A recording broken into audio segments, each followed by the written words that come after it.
I love it, man. I tried to, but I lost it. And then what? I lost it. Okay. Mine was short though. 3 different sets. I know, but Oh, yeah, you Mine was straight, my response was short. I can track the beat by turn. Is it on somebody's? Okay, we got it. There it is. Okay, thank you.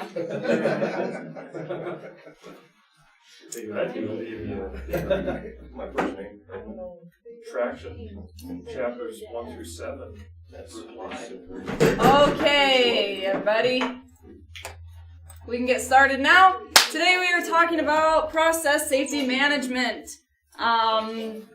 This is subject to OSHA's Part 1910. It defines the term process as any activity involving hazardous chemicals.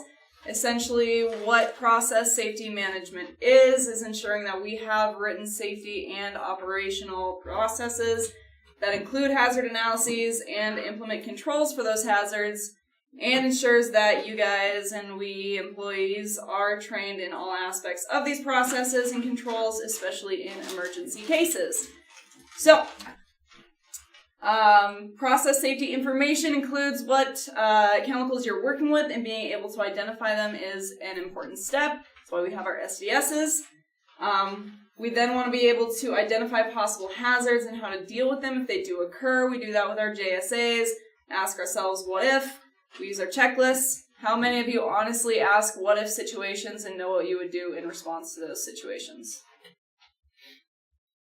One person, that's great. So, this is a good technique to use out in the field, knowing what you're going to do in response if an emergency does happen. Say, how am I going to get my truck out of here if I need to drive away in a certain amount of time? How am I going to get over to that valve that I need to close in a certain amount of time before something bad happens, right? Asking what if something happens, what are we going to do in response to that?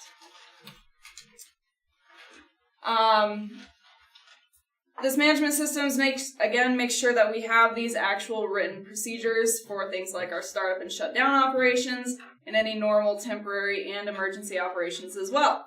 They'll also include operating limits and potential hazards and controls, including what PPE you need and any safety systems used as well. Training in these will provide an overview of the processes, any safety and health hazards, the actual procedures for the job, again, especially in emergency cases, and any safe work practices needed. It also is going to provide you, it also provides that we keep up with mechanical integrity of our machines through maintenance procedures and training those as well, through regular inspections and correcting any deficiencies before putting the equipment back into service. Incident investigation is also a component of process safety management. It requires prompt investigation, proper documentation and reports, and resolution and corrective actions. Now is a good time to throw in a reminder from David Street. Animal strikes are considered incidents just like any other incident there is. A spill, if you hit another vehicle, injuries, it's the same type of incident, so sending him a text message saying you hit an animal and then continuing on is not proper reporting and is not proper documentation. Remember, if anything happens, who's our first call? Dispatch, thank you. Emergency action plans are also included in process safety management. These are plans, obviously, for possible catastrophes. They also train and equip you guys to deal with them. Our emergency action plan covers evacuation from sites and medical, fire, severe weather, bomb, and chemical spill emergencies. This picture here is one of the reasons process safety management is important. This is Texas City gas explosion in 2005. It killed 15 people and injured 180. Essentially what happened here was, even though they had written processes, they were not followed at all. That includes anything from the initial processes for the job they were doing to the emergency response procedures that they were supposed to take in case of an emergency. So the SOP was off then? Standard operation? No, it was all in place. Okay. Just no one was following them properly. Right. So that is our safety focus phrase for those of you online, is Texas City 2005. Also, everyone knows today is Voting day. Voting day. Polls are open until 7 p.m., so make sure you're going and voting. Trump. Got a little sticker here. And then up next we have Sal. Sorry, that was very anticlimactic.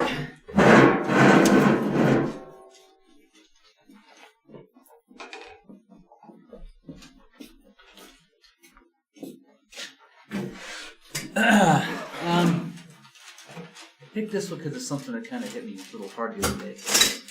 Nothing bad, just opened my eyes a little bit. With the units in the yard, I did parking do's and don'ts because, well, you'll see. I'm so stupid. Okay. Do's, I took a picture of the way that these are set because everything's in a line. Everything's lined up, strategically, but the way it's supposed to be. It allows for safety flow in and out of the yard. This is right at the front entrance there. And I know it works well because I've watched two trucks, one going in, one going out. Everything was lined up and it worked smooth. So that's a big deal. I don't is what we see here, where nothing's lined up and they're just parked and dropped. Really appreciate when we drop trailers and bring just trucks in, but this won't fly. The other night the other morning we had an issue, and you'll see here in a minute what I'm talking about. This part doesn't help.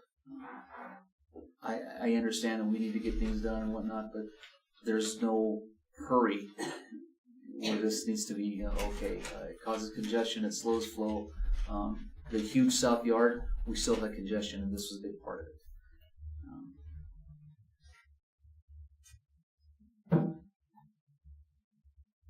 Can I play that? No, it's not playing it. No, I didn't know it was a video. Put your mouse over it. No? This was about 6 o'clock in the morning when I first got here. And what I saw was, that's 5 trucks crammed in that fence area right there.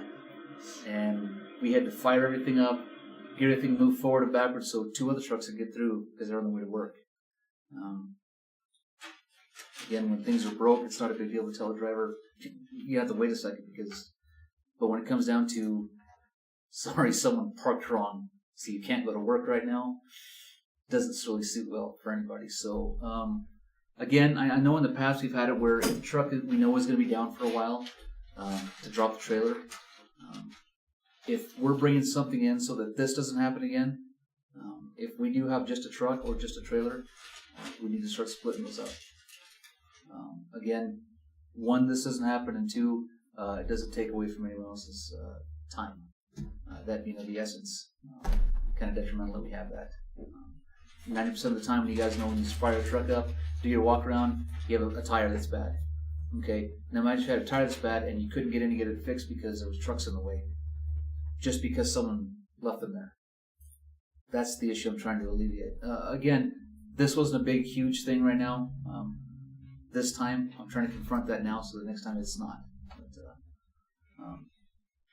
other than that, parking's great. Just this one time kind of set everything off. So again, I don't want to confront it until we see it face to face, and this time we did. So that's why we're bringing this up now. So I think that's all I have. Thank you. Okay.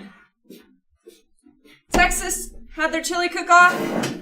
Mary won, James got second, and Joe got third. So we have some congratulations to them.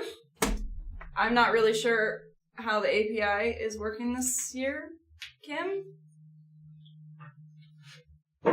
Nope, Kim doesn't either. Okay, we'll get back to you on that one. And then operations. Derek?